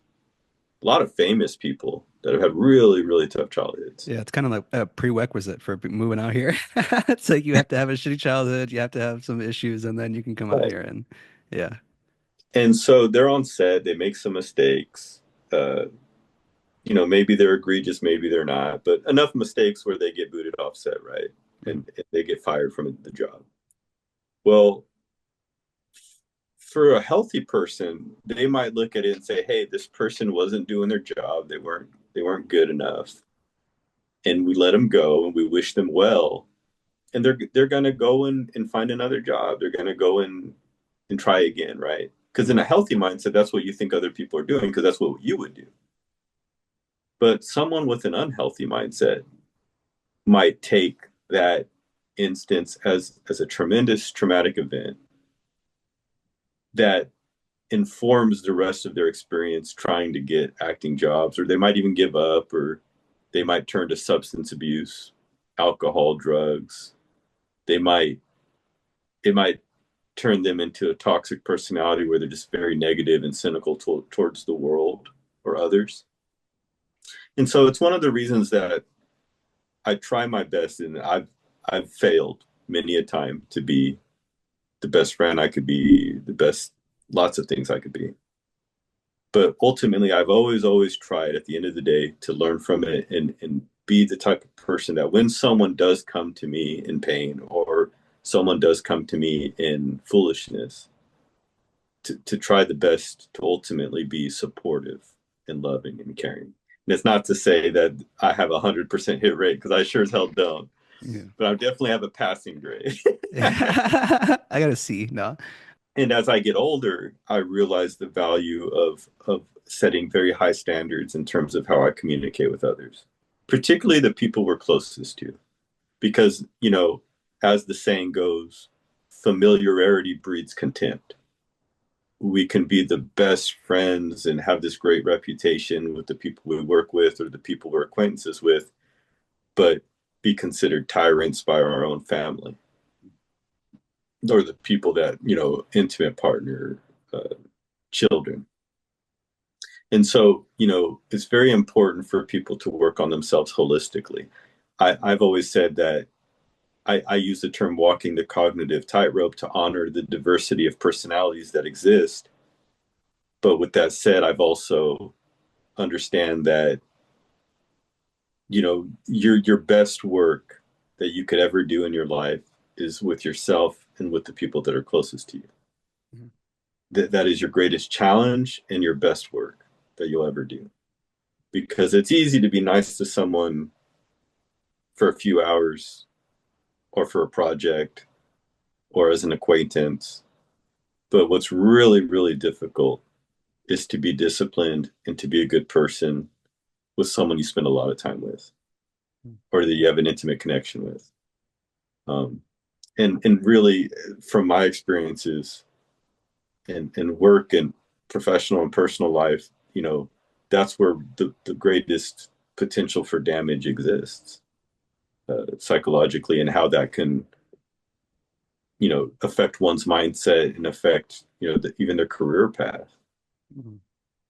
This has been a golden episode, and I do want to um go over like a refresher through the topics a bit, because we did learn a lot in this episode, and kind of want to tie it back into more so like directing and filmmaking and stuff. So, the director's mindset, fixed versus growth mindset, right? So, really quick, we'll go over how mindset affects decision making on set and how overcoming self-doubt and fear of judgment can lead to, some great things on set, as well as embracing mistakes and how those lead to better directing. Um, and so the big one too from that, little list that I just mentioned was embracing mistakes and how that could lead to is again like what we went talked about in terms of obstacles, right? So it's, do you run away from those obstacles? Do you cower down from them, or do you embrace them and see them as an obstacle to get through and get over? Um, and so it's being mindful about all those things. Um, and of course, like decision making, are you I think that would be an interesting topic, would be like reactionary thinking versus like planning it through and being intentional with the actions, right? And with what you expect to happen. So, that happens quite a bit. Like, gosh, like even on, so my two projects that I've already filmed this year both got shut down, which is exhausting. And I say exhausting because like, again, we're already on a tight schedule. We already have like 6 days to shoot a script that should be in like 8 or even more so than that. And so, with the project getting shut down because, this homeowner says we don't have to get permits. And so that was a mistake from production side. But, getting shut down suddenly, you know, you could easily fall into this trap of being reactionary, thinking like, oh my God, what are we going to do? We have to immediately move to a new location. And so, and as the director, you have to be on it. You have to immediately know what we're going to do. So, the example I'm referencing now too would be, we already filmed like half of the scene in this one location and then we get shut down. And so we have to go to another one. And thankfully, since we've already done like half the scene, the actors kind of, they've rehearsed plenty now, at that stage. So they should have it pretty quickly. My job, as we get to a new location would be to immediately envision what was taking place at this other location in this area. How can I now rework that to happen in this location, in this specific area, And yeah, so it can't really, and you have to be so like, again, too, you have to be like knowing what you want, but then also open to suggestion, right? So like I'll come up with the idea of like, all right, the actors will be here, they'll walk from here, they'll do here or stand there, whatever.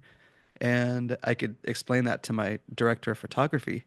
And, of course, they may say, well, it might be easier if they came from over that way, or I don't have to do so much lighting, changes if they come from this way. And it's like, okay, we'll do that, And so now because of that new input, now I have to make another adjustment, right, to make that work. And so constant adjusting, constant things that, you have to embrace those the unknown, right? Yeah, and so like when you're saying talking about having an example of like having the set temporarily shut down, right? Mhm. That's an issue. Um, One can equate it to like having a flat tire on a car. You're driving on the highway. you get a flat, you're supposed to be somewhere at a certain time, and now what do? Because you're probably going to be late to your meeting now. Well, do you get out and fix the flat tire and move on with your day and just be honest? Hey guys, I had a flat tire. This is why I'm late. Or do you get out of the car and you stab the other three tires because you're pissed off? Yeah. Yeah. Hey, I know I know somebody that would do that. Right, right. Well, Yeah, been yeah, yeah. there, Yeah, part yeah. of the reason that I can talk about it is because I've been there. We all have had our moments in life, Mhm. but in the context of being a professional, which I would feel, speaking for myself, I've generally felt like I've handled things very well professionally speaking. Um, that's where it's at, right? And so what does that mean on set? So, maybe if I'm, a part of the team, I'm asking, well, hey, we have this setback. Is there anything I can do? And maybe what is needed for me to do at the moment is absolutely nothing. Maybe what's needed in the moment is for me to get out of the way so Yeah. the leadership can strategize and pivot to the next move. Maybe the leadership does not need my suggestion right now, Hmm. or maybe they do. And so these are where that absence of communication, things left to interpretation, quote comes in because checking in. Hmm. It's a very healthy thing. Um, and so also you have hierarchy within the set, so you have already kind of denoted positions and what you're supposed to be doing and what's appropriate and what's not appropriate, but figuring that out. Or the other piece that I would add to the situation, like you mentioned with the a site being shut down and having that conflict, is how do we handle it? Hmm. Does conflict fundamentally change our behavior? So when you're working on having a higher self and being a better person and making your mental health healthier, um, am I the same when I'm just at equilibrium or happy or having good experiences as I am when I'm dealing with a challenge? I think that's something to shoot for is just having a consistent, uh, you know, disposition, a Yeah. consistent way of being. Yeah. And that is a mark of a great leader. You hear it all the time is, hey, we were going through this and that person was calm as a cucumber Yeah. because probably that person has enough wisdom to know that freaking out, barring an incredibly egregious situation, is not the appropriate way to act. Hmm. Or becoming irritable and angry and lashing out is not appropriate in most contexts. Yeah. Something that just came to mind when you mentioned that was, being consistently the same person throughout those situations, right? So it's like, of course, like for me to make it personal, like I know that those traits are in me, right? Like that strong leadership, that ability to get through any kind of situation, that to lead a whole crew, right? So it's like not just, you know, imagine 30 plus people are in that car all having something to do, and there's a flat tire and everybody's looking to you being like, what are we doing? you know? Um, so in those chaotic moments, I do find myself, being like that anchor for people and having that calm, clear-headed, like that sight, that vision of what we still need to do and where we're going, right? But again, like I find it like it's most aware for myself in those moments of chaos, right? Like if I'm home, like right now, and I have nothing to do, like I kind of go crazy because like I do thrive in that chaotic environment. And it might be because of childhood, that if it's chaos, then that's the norm, right? That we're used to. And so that's where we're able to thrive and be fully ourselves and who we are. But man, like I do kind of, feel like a somewhat of a like an unbalance. Like I do wish I was still that same, like very dedicated, very when I mean I am in a lot of ways while I'm home, of course, but like just not fully, like I wish I'm so disciplined in the sense of like if somebody says you got to be here at a certain time, I'm there. Like I'm very, very disciplined in terms of film and exterior things. But in terms of like like I got a mess here on the kitchen table, and you know what I mean? And like I got to tell myself to like you know what I mean? It's just kind of annoying that I don't have that same Well, trait. I just came up with a theory. All right. Let's make a good Breaking small news, here we go. literally pop into my head. You've heard of string theory, right? Hmm. Well, what I'm gonna give you, and let's monetize it right now. I'm the one who said it first, hopefully, Yeah. is what I would call spring theory, Ooh. which is to say that so many of us who aspire to be high achievers in life, whether it's fitness, whether it's our work, whether it's our relationships, any aspect of our life that we want to optimize and be like 100%, like not only is that not realistic, it's generally not possible to max ourselves out, because what happens when you max out a spring? If You'll you break. pull on a spring or push on a spring or twist a spring so much, it's not going to come back to being what it was at equilibrium. You see what I'm saying? Mm-hmm. And so in this spring theory, yes, you want to be a high achiever. Yes, you want to accomplish great things. But you don't want to do all that at the cost of your equilibrium and who you are in stasis. Mm. Meaning you don't want your ambition to be so overwhelming that that ambition that takes up a small part of your life all of a sudden affects that 95% of your life. And I'll use the example, let's say, for example, you're an athlete and you want to be the the strongest power lifter in the world. And that's your goal. And nothing matters unless you're the strongest power lifter in the world. So you start taking all the supplements. Maybe you start taking steroids. You start lifting as much weights as possible, and nothing's ever good enough. The likelihood that you're going to start ripping up and tearing ligaments and having long-term effects of stretching that spring out so far Yeah. is very high. And then the same, let's use like someone who works in the film industry. You might want to be considered the best actor of all time. You might want to be the highest paid actor. Your goal might be to be the lead in all the films that you are in. But if at that cost of stretching your spring, you are compromising your well-being, your relationships with others, your just many aspects of your life, that spring is it's hard to get that spring back to normal because you're stretching it so far. Now, Mm-hmm. there are examples of people that are that way. We've all heard the stories of the actors who go above and beyond. One of the ones that comes to mind was Jim Carrey in Man in the Moon, I think it was, Mm. when he was playing Andy Kaufman in Yeah. that biopic. A Mm-hmm. lot of people were complaining like he is taking this Andy Kaufman thing to, I think that's the right name, I to think so, yeah.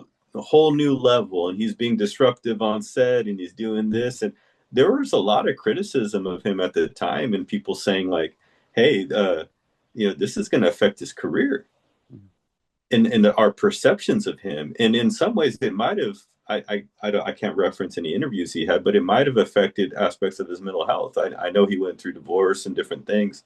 So yes, your career, your ambition should be important to you, but they should also work in concert and complement your stasis, your equilibrium, your regular life. Mm-hmm. It's very difficult to manage accomplishments that are so far out of whack with who you are on a regular basis. One of the reasons that people who can have sustained success and do it for many, many years in avenues that me or you might look at and say, wow, that's how can they do that? It's because that is their passion. Yeah. That is who they are at their equilibrium. That so it's not a far leap for them. It's a far leap for us, but it's not a far leap for them. So in that regard, they're not stretching out their spring a whole lot Mm-hmm. because they're already wired that way. Yeah. And so that's what the conversation that we each of us has to have with ourselves is like, how far am I willing to stretch this string for that thing?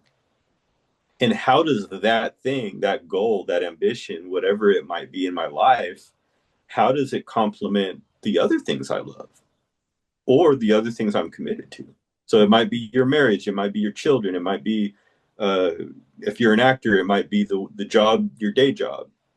Mhm. It might be your relationships with your family. It might be your spirituality. You know, am I going to film this film that is about this and it counters how I really feel about this? Is that going to affect me in the long term?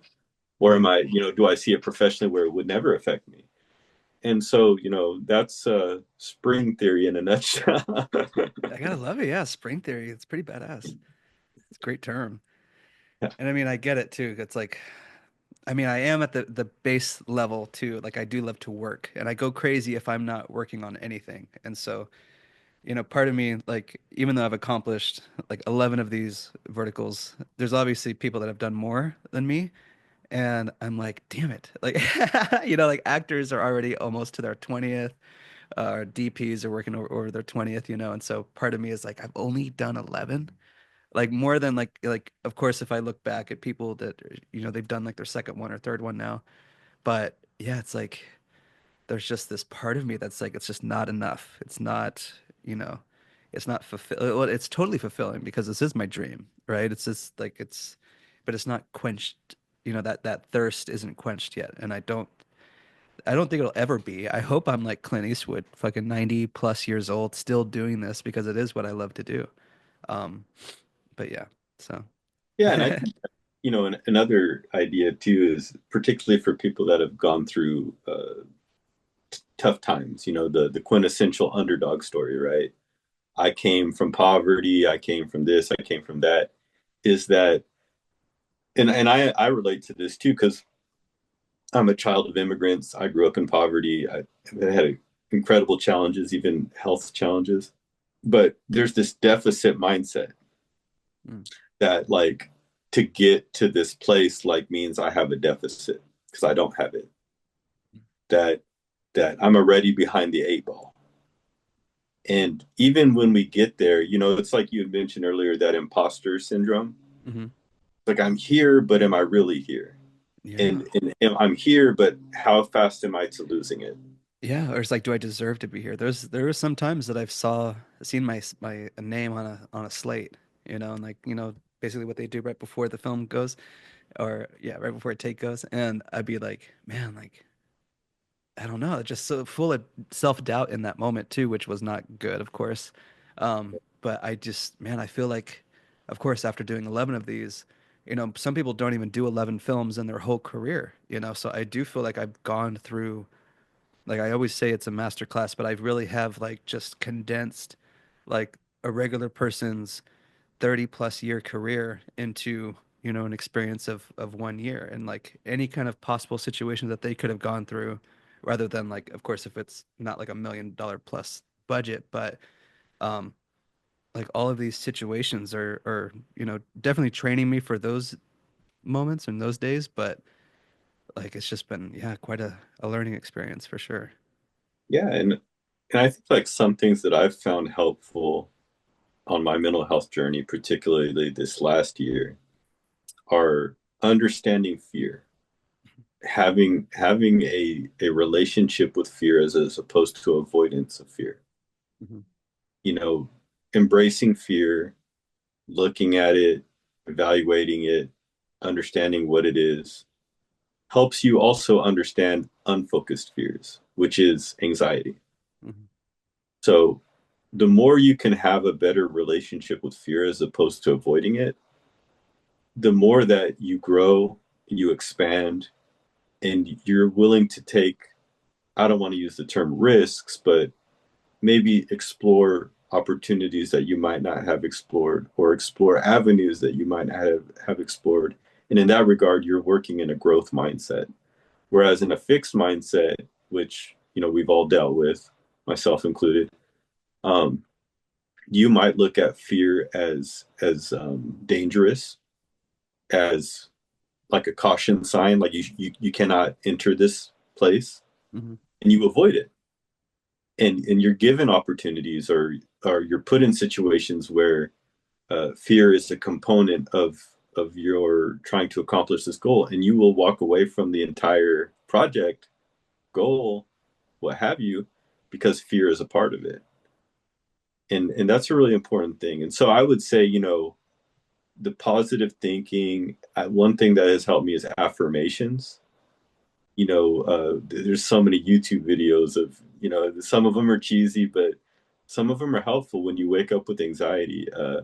Tapping, emotional freedom technique, where you're giving affirmations while you're, you know, tapping different parts of your body. You know, there's a great app called, I think it's called the Tapping Solution, that gives you some guided things on releasing stress and anxiety and trying to have a good day and things of that nature. But finding what works for you, and understanding that there's literally a process to most of the things we do.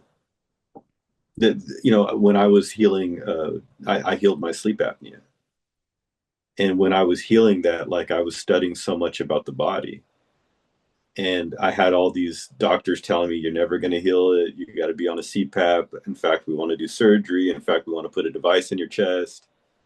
And it was all this fixed mindset approach to my health. But these doctors, I realized these doctors are so busy. They see, you know, like 30 some odd clients a day.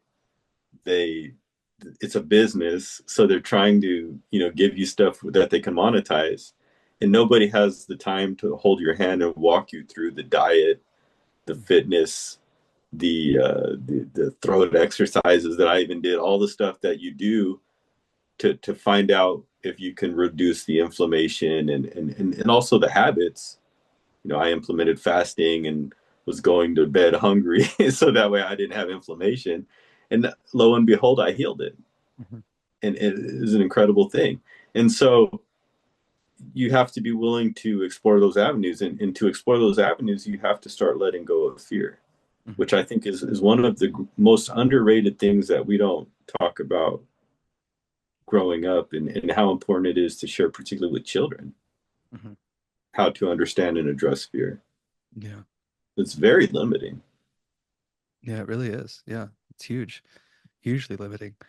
Um, and so going back to some of the topics that we've kind of explored in this one. So leading a film crew with a growth mindset, right? So if the director wants to lead this crew, they really want to have a growth mindset. How would they lead this crew, right? So um, a few options would be like creating a set where people feel safe to take risks, you know, and I know you mentioned one of the personality types is a boundary pusher. So like somebody on set, if they're like, well, what if I see this, like the character says this or does this a certain way or anything like that, you know, there's obviously some times like when you're in this formulaic uh, form of filmmaking where like the character introduction is a certain way, right? It's in slow motion and we start from the feet and we work our way up, or you know, the kiss happens in slow motion, like all those specific details, like that is all stuff that's set, you know, in stone. Um, but like I welcome gifts. Like I call them gifts from the universe. Whenever actors are like rehearsing and an actor or actress just does something random, like they'll say something or they'll do something.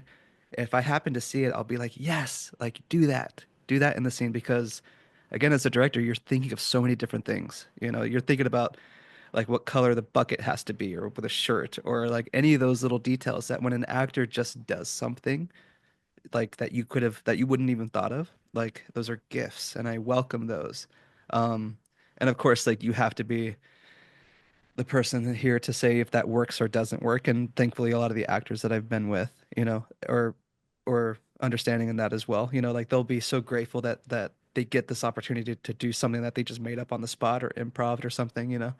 And then of course, you know, I've never had an actor be upset with any notes that I've given, of course, but um, yeah. So you know, like I say, I call those gifts from the universe whenever kind of any kind of impulsive moment that an actor does that works, of course, comes through.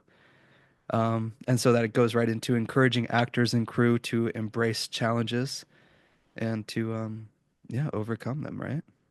Yeah, yeah, and you know, there's a time and a place for everything too. You know, and sometimes, you know, what I would call front loading, where you might say, "Hey, we have a time crunch here," and so this is the times in which we can discuss how you would like to do the scenes, maybe before or after, um, or even during, right? You know, right after the scene. This is what's appropriate and what's not appropriate. So, and that goes into boundary setting too. But I think that, it goes back to that quote of your work is a byproduct of your preparation. Mm. As a leader, you have to think of so many scenarios. You have to think ahead of the game, and that's why they make the big bucks. Yeah, That's why yeah, the CEOs get paid the most money. People complain, why is the CEO making so much more than the regular employee? Well, because the regular employee generally has fixed assignments. Hey, you need to do such and such by such and such time, and this is what you need to do. And you're not supervising anybody, so focus on your job. Whereas the CEO not only has to have a job that they have to do and things they have to do, but they have to worry about what everyone else is doing. And they also have to think of like abstract ideas like the culture, the vision, the constitution of an organization. And on a set, that is, a director, a producer, the financiers, the owners, hmm they all have that. And so sometimes that has to be shared and explained from the beginning. But I think it's a worthy thing to do depending on the context. In the case of the films you're currently filming, where you have uh, certain limitations with time, resources, that there might be it might necessitate more of a upfront like, hey guys, here's our little 10-minute orientation on what's expected. But I always say, it's good to also, whether it's to front load by shooting out an email beforehand before getting on set, or a to hand out like a set of understandings or rules before set, or to have even something hanging on the wall. yeah, This is our culture for this film. hmm This is the mission and the vision of this film, and these are the standards. yeah, Those things help people. And it doesn't have to be like this rule of law, but just to say like, hey, we're being organized here. hmm And this is what we can do. And as much as we would love to just get everyone's feedback all the time, it's not feasible all the time. And I think what's fun, and I've been on set when you've made a film before, is what's fun is the amount of teamwork that it takes to get this stuff done. hmm But also what's really, really cool is the type of people that are doing it.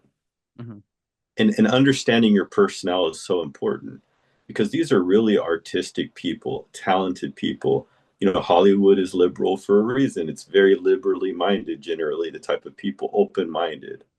Um, and so it can be difficult to be rigid with artists, with people that are open minded, hmm to sit on set schedules and do things. But like you said earlier, it is a bit of a miracle to get these things done. And so you have to rise above, you know, to accomplish things as a team, we have to rise above our individual wants and be a part of a collective goal.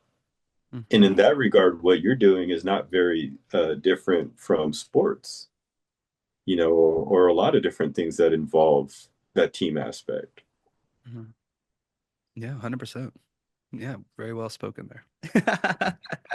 It's almost like you should have your own podcast. Um, so yeah, going back to we were talking about fear, right? So overcoming not just fear in general, but like fear of judgment, right? Fear of like self-doubt and confidence and stuff. So um, the fixed mindset trap, right, is worrying about how you'll be perceived. And it just, it's just how to stay focused, right? How should we stay focused on improving rather than seeking validation? 'Cause I know that's a big one for filmmakers and just artists in general. Like we all seek validation. Um, and so it's how being okay with, not worrying about how you're going to be perceived and just staying focused. I'll, Yeah. I'll jump in if I can. Yeah. I think just off the top of my head, I think if a director, a filmmaker, an actor, anyone in the industry looks at marketing as a skill that they can improve on, hmm that's living in the growth mindset. Whereas if you look at it and say, from a fixed mindset, man, the distributors really didn't do a good job of getting my name out there or putting me out there. Or, gosh, the editors really cut out these scenes that I liked, or the editing was not what I wanted, and didn't show me in the best light or whatever. You see a lot of that in like reality TV shows, Hmm. but I think that focusing on that growth potential of like, instead of worrying about what you're not getting, focus on how can I be better at becoming more well known. So I'll say this: I've had this conversation about lending money before with people. When you lend money, you're not just a money lender; you're also a money collector, Mm-hmm. because there is the potential that you're not going to get that money back, and now you have to go from being the lender to the collector. And how frustrating is that? We all have our stories, right? Hmm. And I think in this example with the film industry is just realizing like, hey, you're not just a director, you're a marketing specialist. Hmm. So you have social media, you have this network, you have all these things that are connected to you through your industry.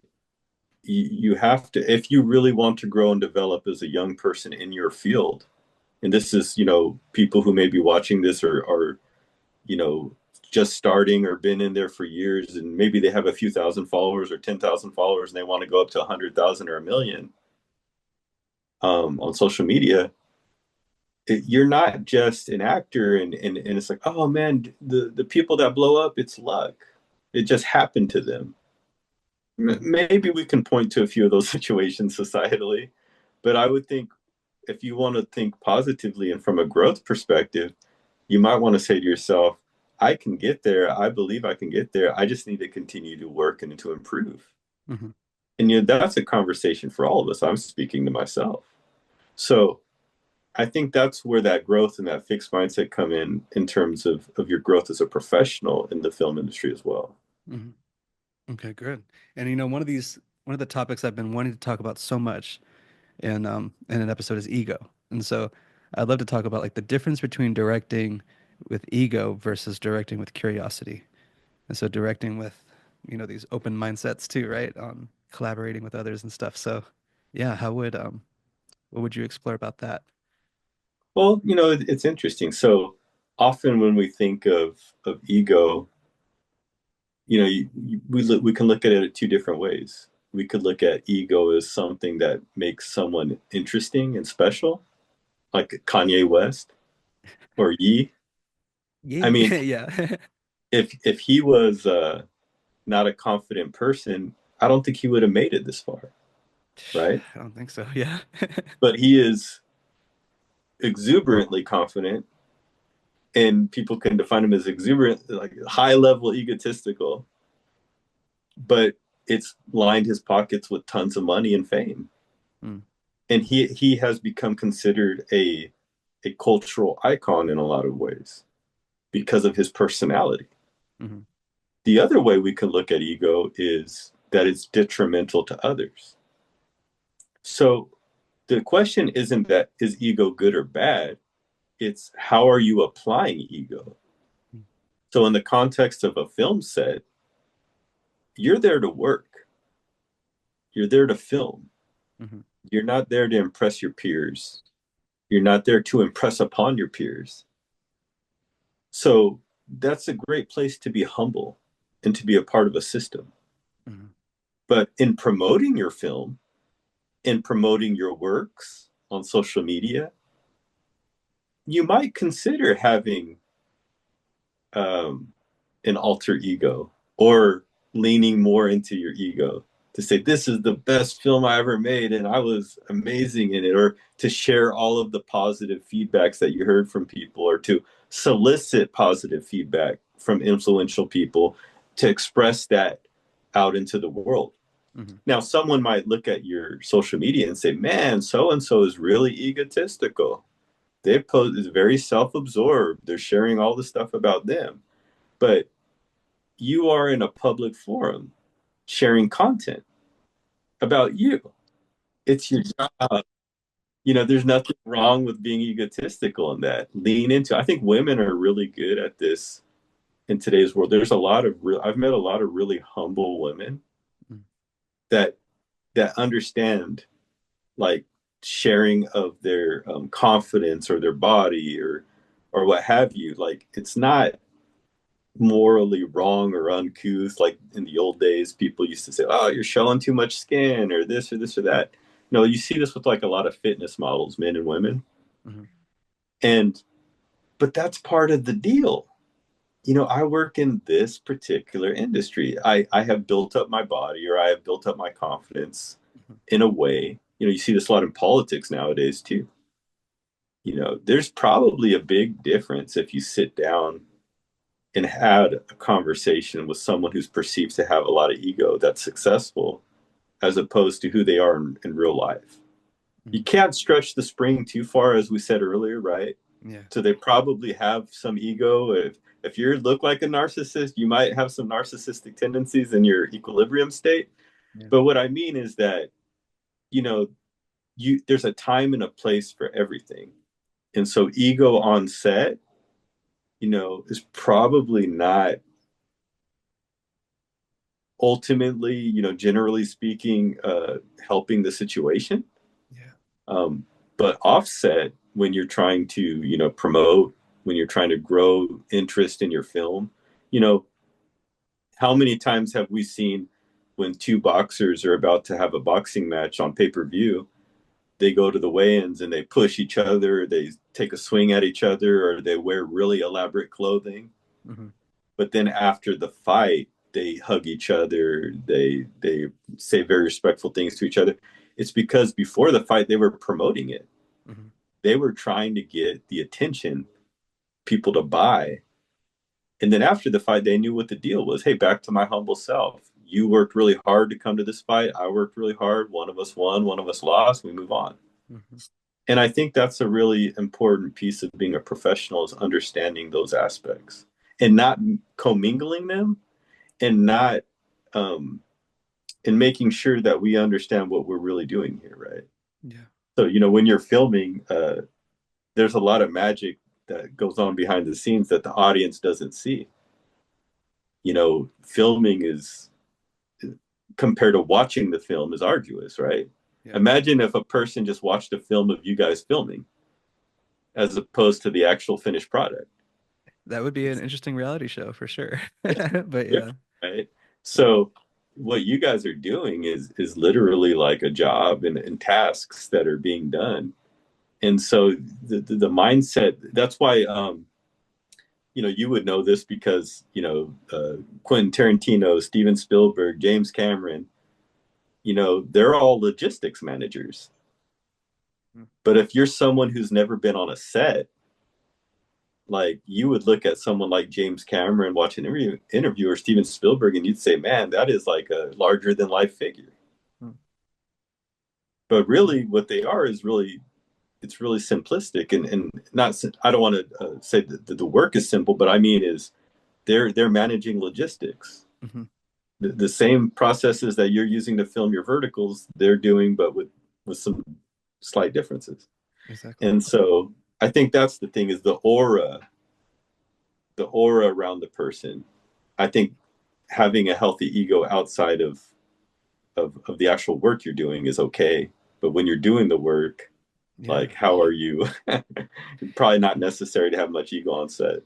Yeah, it's not being a dictator. The director doesn't have to be a dictator. You got to create this environment where everyone contributes and they have, they feel like their creative vision is also valued and, put into the project as well because everybody wants to not only feel valued, but feel like they're putting value into the project, you know? So, yeah, definitely. Okay. Yeah, this was a really good episode. So yeah, you dropped some knowledge here, Dédalo. So, if anybody has any questions, they can reach out to me. You guys know where to reach me. But Dédalo, yeah, if you want to drop some of your links and pages, anybody who wants to reach out to you. Yeah, so I'm in the process of like restructuring my social media. So I have my Instagram on private, but feel free to add me or to send me a message on there. My Instagram is at DRAFAPURI. And then if you want to just shoot me an email, my email is HeyDedalo, HeyDedalo @gmail.com. And I would be so happy to be supportive or build a connection with any of you out there. No, for sure. Yeah. And I'll put everything in the description of the show. Also, that way it's just an easy click to contact Dédalo if you want. So awesome, man. Well, thank you so much for coming on and talking to me for at least a couple hours. Nice little Joe Rogan length podcast here. Yeah, thanks for having me. I can't wait to eat some protein bars I know, now. right? Awesome, cool. Well, hopefully this episode will be up later today. And yeah, thank you guys for listening. And if you want to check out any of the other podcasts out there, some of my favorites is Intuition and the Director, Psychology and the Director. This one is probably going to be a new favorite as well. And yeah, just follow me on Instagram at Matt Macedo. Go to my website, mattmacedo.com, if you want to see any of these vertical shows that we mentioned during this podcast. And yeah. Oh, if you want, um, I also turned some podcast episodes into books. I have on Amazon. There's Intuition and the Directors. The Art of Intuitive Filmmaking is the title. It was based on the Intuition of the Director episode, so that's a really good, fun book. And I have the film analysis journal. So it's this whole journal prompted, right? So that way it's like, you can basically go through it, write the title of the movie, the director, and the kind of just a lot of um, topics that I've learned in film school, like opening image and the inciting incident and all of these like logistical things that break down into a story and film. And if you're curious about learning more about film, if you're a beginner filmmaker and want to, kind of analyze your favorite movies and other movies as well. So yeah, it's a fun little journal. I think you have one, right, Dedaloo, or no? Yes. No, you don't. No, I'm kidding. And If you don't have one, I'll give you one. this is where the ego part comes in. And it's the So weird. best journal of all time. The best journal. Yeah, it's the Best best. podcast that's ever been recorded of Best all journal. It's hilarious. My Trump impression is just going like this. All right, time. cool. Well, thank you guys so much, and I hope you enjoy the rest of your day. All right, bye.